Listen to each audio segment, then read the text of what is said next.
کھیل کے میدان کی طرف بڑھتے ہیں۔ 3 ملکی T20 سیریز میں شرکت کے لیے زمبابوے کی ٹیم اسلام آباد پہنچ گئی۔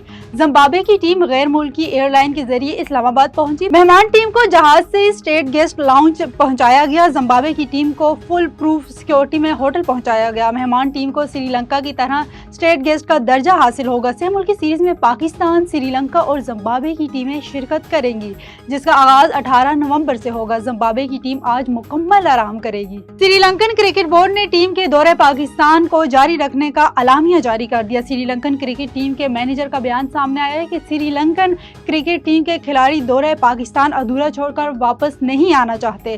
تاہم ذرائع کے مطابق PCB کی جانب سے ون ڈے سیریز اور ٹرائی سیریز کو بچانے کے لیے ہر ممکن کوشش کی گئی۔ پاکستان کرکٹ بورڈ نے سری لنکن ٹیم کو سیکیورٹی بڑھانے کی یقین دہانی کروائی۔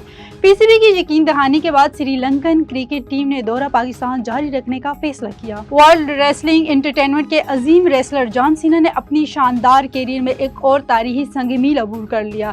انہوں نے منڈے نائٹ را کے دوران ڈومینک میسٹریو کو شکست دے کر پہلی بار انٹر کانٹیننٹل چیمپئن شپ اپنے نام کر لی۔ یہ مقابلہ امریکی ریاست میساچوسیٹس کے شہر بوسٹن کے مشہور TD گارڈن میں منعقد ہوا، جہاں سینا نے زبردست استقبال کے بعد ناظرین سے الوداعی خطاب کیا۔ تاہم تقریر کے دوران ڈومینک میسٹریو نے انہیں چیلنج کیا کہ جس پر WWE کے chief content officer triple H نے فوراً ایک ٹائٹل میچ کا اعلان کر دیا۔